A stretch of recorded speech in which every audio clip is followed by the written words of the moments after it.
Hello viewers, আসসালামু আলাইকুম। Roksana's kitchen থেকে আবারও আপনাদেরকে আমন্ত্রণ জানাচ্ছি আমার আরও একটি নতুন রেসিপি উপভোগ করার জন্য। আজ আমি আপনাদের সাথে শেয়ার করতে যাচ্ছি ইলিশ মাছ কষিয়ে ভুনা করার রেসিপি। অনেকে ইলিশ মাছের ভাজা ভুনাটা পছন্দ করেন, আবার অনেকেই কষিয়ে ভুনাটা পছন্দ করেন। আমি ইলিশ মাছ দুইভাবেই রান্না করে থাকি, আমার কাছে দুইভাবেই ভালো লাগে। তো তরকারিটা রান্না করার জন্য এখানে আমি 800 গ্রাম ওজনের একটা ইলিশ মাছ নিয়েছি। খেয়াল রাখতে হবে মাছটা যেন তাজা হয়, নরম হলে কিন্তু খেতে ভালো লাগবে না। এখন আমি ইলিশ মাছটা কেটে টুকরা টুকরা করে নিব। তো ইলিশ মাছটা কেটে আমি ধুয়ে পরিষ্কার করে নিয়েছি। এখানে সামান্য হলুদ, লবণ এবং মরিচের গুঁড়া দিয়ে ম্যারিনেট করে নিয়েছি। এখন আমি মাছটা আধা ঘন্টার জন্য রেস্টে রেখে দেব, তাহলে মশলাগুলো খুব ভালো করে টুকরাগুলোর ভিতরে ঢুকবে আর খেতে ভালো লাগবে। তবে আপনাদের হাতে সময় না থাকলে সাথে সাথে রান্না করে নিতে পারেন। মাছটা আধা ঘন্টা রেস্টে রাখার পর এখন আমি রান্নায় চলে এসেছি। এখন চুলায় একটি প্যান বসিয়ে 1.5 টেবিল চামচ পরিমাণ তেল দিয়ে এর মধ্যে পেঁয়াজ কুচিগুলো দিয়ে দিচ্ছি। এখানে আমি 1 কাপ পরিমাণ পেঁয়াজ কুচি করে রেখেছিলাম, সেটা এখন তেলের মধ্যে খুব ভালো করে ভেজে নিচ্ছি। রান্না করতে করতে আপনাদের কাছে আমার একটা অনুরোধ, যারা এখনও আমার চ্যানেলে সাবস্ক্রাইব করেনি প্লিজ একটা সাবস্ক্রাইব করে আমার পাশে থাকবেন। পেঁয়াজগুলোতে আমি 1/2 চা চামচ লবণ দিয়ে দিয়েছি। ভাজার প্রথমেই লবণ দিয়ে দিলে পেঁয়াজগুলো নরম হয়ে যাবে আর তাড়াতাড়ি ভাজা হবে। খুব ভালো করে নেড়ে চেড়ে পেঁয়াজগুলো সামান্য ব্রাউন কালার হওয়া পর্যন্ত ভেজে নিতে হবে। তো পেঁয়াজগুলো নরম হয়ে এসেছে এবং হালকা ব্রাউন কালার হয়ে এসেছে। এখন আমি আগের থেকে একটা টমেটো ছোট ছোট টুকরা করে কেটে রেখেছিলাম, এখন সেই টমেটোটা দিয়ে দিয়েছি। এই তরকারিতে টমেটোটা দেওয়ার কারণে তরকারির টেস্টটা যেমন ভালো আসবে আর তরকারির কালারটাও কিন্তু খুব সুন্দর হবে।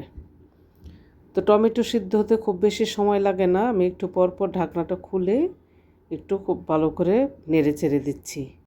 এখন কিন্তু টমেটোটা একদম পুরোপুরিভাবে সিদ্ধ হয়ে গেছে, আমি একটু খুন্তি দিয়ে ভেঙে ভেঙে দিচ্ছি।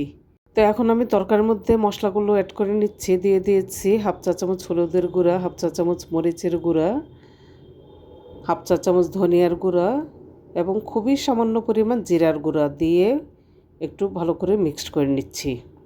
চুলাটা মিডিয়ামে রেখে মশলাটা খুব ভালো করে কষিয়ে নিতে হবে, যেন কাঁচা স্মেলটা না থাকে মশলার। মশলাটা দেওয়ার পর মশলা যেন পুড়ে না যায়, এর মধ্যে সামান্য পরিমাণ পানি অ্যাড করে খুব ভালো করে নেড়ে চেড়ে কষিয়ে নিচ্ছি। মশলাটা খুব ভালো করে কষিয়ে না নিলে মশলার কাঁচা স্মেলটা থেকে যাবে, তাহলে খেতে ভালো লাগবে না। আর রান্না কিন্তু আসলে তাড়াহুড়ার কোনো বিষয় না, এটা যত কষানো হবে ততই রান্নার টেস্ট বাড়বে। অনেকে আছেন মশলা ভালো করে কষিয়ে না নিয়ে খুব তাড়াহুড়া করে রান্না করে ফেলেন।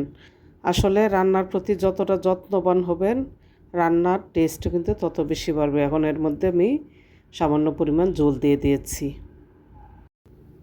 এখন ওয়েট করছি ঝোলটা একটু বলক ওঠার জন্য। একটু ঢেকে দিচ্ছি যেন তাড়াতাড়ি বলক উঠে যায়। তো এখন বলক উঠে গিয়েছে, আমি এর মধ্যে মাছের টুকরাগুলো দিয়ে দিচ্ছি। মাছের টুকরাগুলো যেহেতু আগের থেকে ম্যারিনেট করা ছিল, টুকরাগুলোর ভিতরে কিন্তু মশলাগুলো খুব ভালো করে ঢুকে গিয়েছে আর খেতেও ভালো লাগবে।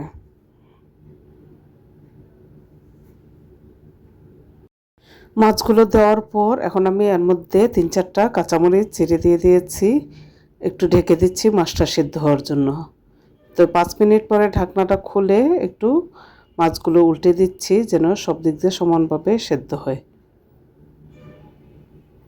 আসলে ইলিশ মাছ তো ইলিশ মাছই, যেভাবে রান্না করা হোক সেভাবেই খেতে ভালো লাগে। তবে এভাবে কষিয়ে রান্না করলে মাছের থেকে তেলটা বের হয় না, খেতে আরও বেশি মজা লাগে। এখন আবারও ডেকে দিচ্ছি, ঢাকনাটা খুলে আবারও একটু নেড়ে চেড়ে দিচ্ছি। যেহেতু মাছ ভেজে নেওয়া হয়নি তাই একটু সময় নিয়ে সিদ্ধ করতে হবে ভালো করে। তরকারির কালারটা কিন্তু খুবই সুন্দর হয়েছে টমেটো দেওয়ার কারণে। এখন আমি আবারও মাছগুলো উল্টে পাল্টে দিচ্ছি। একটা খুন্তি এবং চামচের সাহায্যে আমি মাছগুলো উল্টে পাল্টে দিচ্ছি। শুধু খুন্তির সাহায্যে মাছটা উল্টে দিলে মাছ যেহেতু নরম ভেঙে যাওয়ার একটা সম্ভাবনা থাকে। তা আমি আবারও ডেকে দিচ্ছি, ঢাকনাটা খুলে এখন কিন্তু আমার তরকারিটা রান্না করার শেষ পর্যায়ে এর মধ্যে ধনেপাতা ছিটিয়ে দিচ্ছি। আমার কাছে তরকারিতে ধনেপাতা না দিলে কেমন যেন একটু অসম্পূর্ণ মনে হয়। তো আপনাদের কারো কাছে যদি ধনেপাতাটা ভালো না লাগে এটা কিন্তু নাও দিতে পারেন। আমার রান্না শেষ, আমি চুলাটা বন্ধ করে নামিয়ে নিয়েছি তরকারিটা। এখন আমি আপনাদেরকে দেখিয়ে দিচ্ছি। তো ভিউয়ার্স, আমার এই রেসিপিটা অনুসরণ করে আপনারা রান্না করে কমেন্ট বক্সে জানাবেন কেমন হয়েছে। আজকে এই পর্যন্ত, আল্লাহ হাফেজ।